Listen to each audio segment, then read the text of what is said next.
Hello दोस्तों, तो आज हम जानेंगे डिडक्टिव और इंडक्टिव रीजनिंग के बारे में। देखिए, हमने काफ़ी सारी वीडियो बता दी हैं। जो इम्पोर्टेंट वोकेबुलरी थी उस पर हमने वीडियो बता दी है ताकि आपका कंसेप्ट क्लियर हो सके।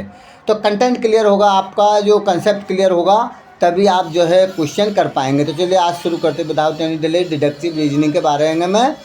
तो deductive reasoning is reasoning from general to particular. ये कहाँ से जाती है? जनरल से पार्टिकुलर।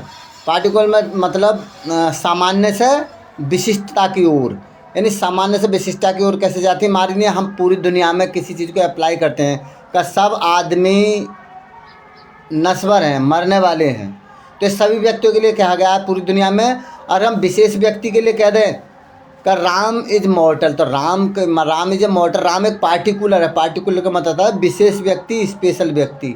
वो तो सबके लिए आती थी जनरल, और ये पार्टिकुलर एक व्यक्ति के लिए है। जब एक व्यक्ति के लिए है, दूसरे व्यक्ति के लिए वही है, तो इसलिए जनरल हो जाता है। तो जनरल से हम पार्टिकुलर की ओर, एक पहले से जो है तुम्हारा जो जनरल बात है वो बनी हुई होती है, पहले से ही जांच की हुई होती है, इसमें पहले से ही फैक्ट होते हैं उसमें, तब हम पार्टिकुलर व्यक्ति की ओर जाते हैं इसमें। इफ़ द प्रेमाइजेज आर ट्रू, अगर तुम्हारे प्रेमाइजेज सच हैं तो रीजनिंग इज करेक्ट, रीजनिंग भी तुम्हारी करेक्ट होगी। द कंक्लूजन इज सर्टेन, और जब रीजनिंग करेक्ट है तो तुम्हारी रीजनिंग क्या होती है? जो हम रीजन लगाते हैं, कारण लगाते हैं, प्रेमाइज लगाते हैं। प्रेमाइज है पूर्वानुमान भी कह सकते हैं इसको, पूर्व कथन भी कह सकते हैं प्रेमाइज को। और स्टेटमेंट इसी का दूसरा नाम है। हमने काफ़ी सारी वीडियो प्रेमाइज, स्टेटमेंट और प्रोपोजिशन के बारे में, जो वोकेबुलरी है इसकी, जो शब्द हैं कंसेप्ट बेस, तो उनके हमने वीडियो बना दी, देख लें। तो करेक्ट कंक्लूजन निश्चित रूप से सच होगा। तो देखिए, हिंदी इंग्लिश हमने दोनों बनाई हैं। निगमनात्मक तर्क में हम सामान्य कथन से विशेष निष्कर्ष निकालते हैं। जैसे यदि कथन सत्य है तो निष्कर्ष भी निश्चित रूप से सत्य ही होगा। एग्जाम्पल देख लेते हैं। देखिए, ऑल ह्यूमन आर मॉर्टल, सभी व्यक्तियों की मृत्यु होती है, सभी व्यक्ति नश्वर हैं। Ram is a human, Ram एक मानव है, तो राम इज मॉर्टल, राम भी जो है नश्वर, वह सभी मनुष्य नश्वर है, राम मनुष्य है, राम नश्वर है। तो यहाँ सब व्यक्तियों के लिए बात आई थी, सब व्यक्ति मरने वाले हैं, तो राम भी उसमें से एक व्यक्ति है, तो उन्हीं व्यक्तियों में से हमने एक राम को भी ले लिया। तो ये सामान्य से हमारा पार्टिकुलर है, सामान्य से विशिष्ट या विशेष व्यक्ति की ओर है। Conclusion is guaranteed true, conclusion वास्तव में ये निश्चित रहता है कि सच होगा। तो और एग्जाम्पल भी देखते लेते हैं। देखिए, all metal expand on heating, सभी जितने भी तुम्हारे मेटल्स, धातुएं होती हैं, वो हीट होने पर फैल जाती हैं या फैलती हैं गर्म करने पर। Iron is a metal, iron भी तो एक मेटल है, यानी तो आयरन भी हीटिंग पर फैलेगा, ये निश्चित बात है। सभी धातु गर्म करने पर फैलती हैं। लोहा एक धातु है, लोहा गर्म करने पर फैलता है। तो वो सभी व्यक्तियों के लिए आई थी। इसमें निश्चित व्यक्ति, स्पेशल, विशेष या पार्टिकुलर, एक पर्सन के लिए इसमें बात कही जाती है। तो इससे हम आइडिया लगा सकते हैं कि जनरल टू पार्टिकुलर, यानी सामान्य से विशिष्ट की ओर, यानी विशेष व्यक्ति की ओर, स्पेशल पर्सन की ओर। अब इंडक्टिव रीजनिंग देख लेते हैं। इंडक्टिव क्या होता है? इसको बोला है आगमनात्मक तर्क। तो ये उसका उल्टा होता है, ठीक उल्टा। उसमें एक विशेष व्यक्ति होता है, पार्टिकुलर टू जनरल होता है। ये पार्टिकुलर एक विशेष व्यक्ति से सब व्यक्तियों पर लाने की कोशिश करते हैं, पूरी दुनिया में लाने की कोशिश करते हैं, कुछ सर्वे करके। सर्वे क्या करते हैं? इसमें एक विशेष जो है सर्वे करते हैं हम, कब वास्तव में ये बात कहाँ तक पहुँचेगी, ये सही होगी या कहाँ तक लागू है कोई बात। जैसे देखते हैं, inductive reasoning is reasoning from the particular to general, ये पार्टिकुलर से जनरल जाती है, यानी कि विशेष व्यक्ति से सभी व्यक्तियों पर या विशेष वस्तु से सभी व्यक्तियों पर लागू होती है।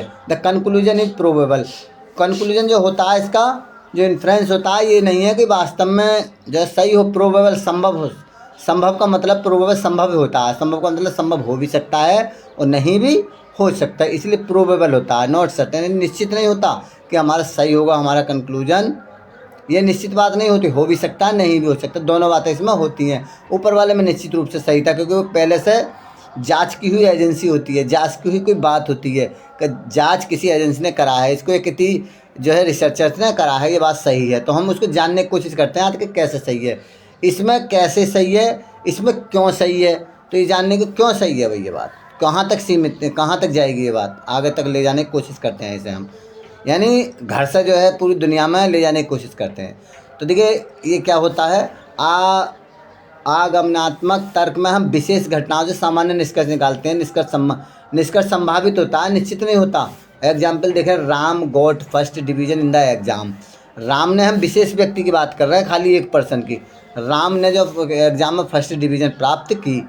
Shyam got first division in the exam, Shyam ने फर्स्ट क्लास भी प्राप्त की। इसका मतलब ऑल, और दो चार उदाहरण और भी लग सकते हैं इसमें।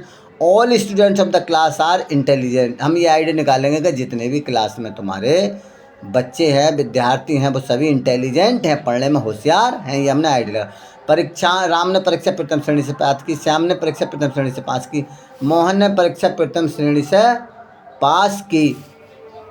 तो मोहन गॉट फर्स्ट डिवीजन है। 3-4 बच्चों को हम ऐसे ही उदाहरण लेंगे तो इससे पता चल जाएगा कक्षा में सभी छात्र बुद्धिमान हैं, यानी पढ़ने वाले हैं। जैसे हम देख रहे हैं तीनों उदाहरणों में ये सभी देखेंगे तो इसका कंक्लूजन भी ऐसे ही होगा। तो इस तरीके से हम आइडिया लगा सकते हैं इसका। चलिए और देख लेते हैं कंक्लूजन में भी फॉल्स ओनली प्रोबेबिलिटी। कभी कभी ऐसा होता है कंक्लूजन जो है हमारा फॉल्स हो सकता है, ओनली प्रोबेबिलिटी, संभावना पर आधारित हो। अनदर एग्जाम्पल देखते हैं, sun has risen in the east.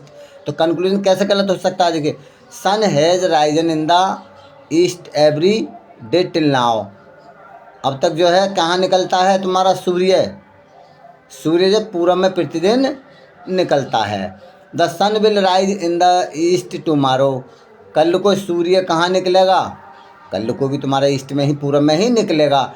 तो अब तक सूर्य प्रतिदिन पूरब में उदय होता है, सूर्य कल ही पूरब में उदय होता है। ये सच बात है, हाईली प्रोबेबल है, ये नॉट लॉजिकली गारंटी। इसमें लॉजिकली की गारंटी कुछ कीप डिफरेंस टिप। तो डिडक्टिव इंडक्टिव में डिफरेंस देख लेते हैं क्या है छोटा सा।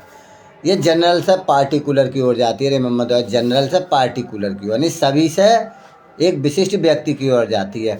और ये क्या जाती है, इसका उल्टा, पार्टिकुलर से जनरल की ओर ये जाती है, पार्टिकुलर से जनरल की ओर जाती है। नेक्स्ट देख लेते हैं। तो अगर कंक्लूजन सर्टेन होता है, इसमें कंक्लूजन प्रोबेबल होता है, संभवतः हो भी सकता है, नहीं भी हो सकता। Used in mathematics in and logic, ये मैथमेटिक्स और लॉजिक में इसका प्रयोग किया जाता है। Used in science and daily life, daily life में इसका प्रयोग किया जाता है। डेली लाइफ में किसका, इंडक्टिव का। और डिडक्टिव तुम्हारी जो है मैथमेटिक्स में हम अपना वो लगाते हैं लॉजिक, जनरल से पार्टिकुलर जाते हैं। एक जनरल बात होती है, कोई क्वेश्चन है पहले से ही सिद्ध होता है। मान लीजिए क्वेश्चन कैसा होता है, मान लीजिए ये कह दूँ मैं, ये चलिए x+1 और x+a दोनों को कर दूँ या बन कह दूँ, बात एक है। x+a दोनों का अगर गुणा करेंगे तो इसका जो है हम विशेष, सामान्य बात है, ये तो है सामान्य, तो सामान्य है, तो सामान्य है, जनरल बात है। तो जनरल से हम पार्टिकुलर की ओर जाएंगे, विशेषता की ओर।